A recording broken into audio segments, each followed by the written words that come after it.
Donc l'exposition commence avec La femme cuillère, qui est une œuvre de 1927, qui est la première qu'il expose publiquement et qui va vraiment marquer le début de sa carrière comme un artiste professionnel.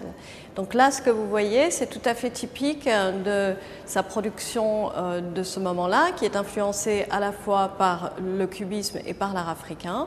Et donc lorsqu'on tourne autour de l'œuvre, et c'est très important de comprendre qu'elle fonctionne à la fois de face et de profil, on voit bien donc qu'il cherche à créer une sorte de totem, et ça c'est très très important dans cette première période de sa carrière.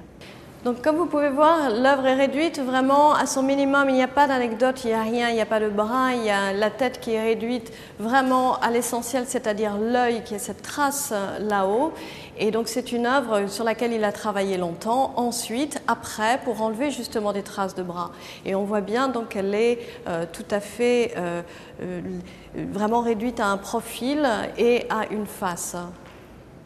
Donc, ici, on a un autre type d'œuvre qui est La cage de 1950 et qui est absolument caractéristique d'un certain type de questionnement que Giacometti a à ce moment-là.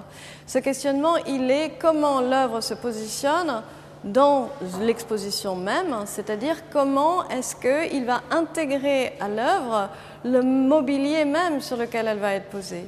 Puis on a la scène elle-même qui représente, qu'il figure comme une sorte de cage, mais on ne peut pas réellement dire qu'il s'agit d'une cage au sens d'une prison, mais il va dessiner dans l'espace des lignes qui délimitent l'espace de la représentation. Et donc ces lignes sont très mouvantes, pas non plus géométriques. Et qu'est-ce qui se passe là-dedans? Il y a la rencontre d'une figure et d'une tête, d'un buste, qui est aussi quelque chose qui est un thème qu'il explorera toute sa vie.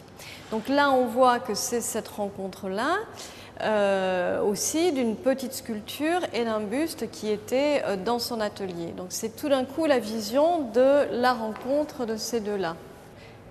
Donc la recherche de Giacometti sur la figure féminine culmine avec ces grandes femmes qui sont faites pour un monument d'une place de New York, et on retrouve ce dispositif de ce pied qui est très épais et qui semble surgir du sol comme une sorte de racine, et donc elle a ce mouvement d'élévation incroyable, et donc ce sont des figures qui font 3 mètres de haut, ce qui est grand mais pas si grand, mais qui donne vraiment l'impression de femmes qui sont comme des arbres, et il y a un aspect merveilleux et presque conte de fées aussi dans l'univers qu'il décrit.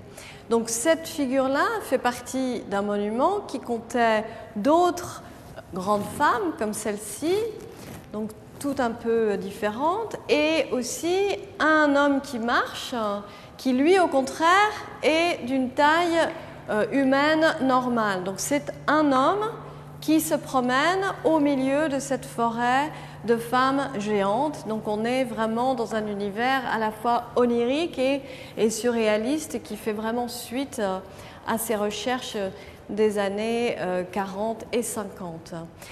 Il ajoute une tête, donc cette tête qui est comme une pierre, donc on est dans ce paysage rêvé d'arbres qui sont des femmes et de pierres qui sont des têtes. Donc ça, c'est un buste d'homme qui date de 1965 et qui est typique de la recherche de Giacometti de cette époque-là, sur cette figure d'un homme qui est tous les hommes et qui les vaut tous et que vaut n'importe qui, comme le disait Sartre.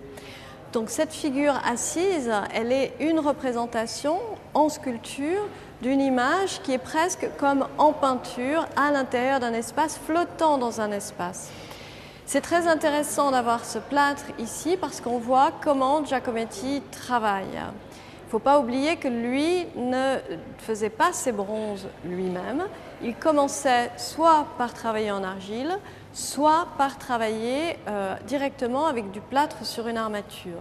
Dans ce cas-là, on a un mélange des deux, c'est-à-dire qu'on a à la fois une partie de base qui est moulée, et ensuite il revient, on le voit bien, sur les épaules, avec du plâtre frais qu'il va venir ajouter sur la figure.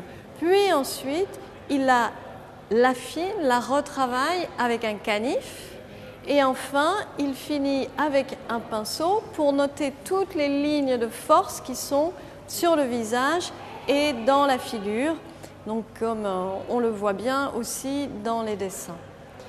Donc ça, c'est très important pour comprendre d'où on part. Giacometti n'expose pas les plaintes, c'est vraiment pour lui comme une sorte d'outil de travail et un carnet d'esquisse en fait.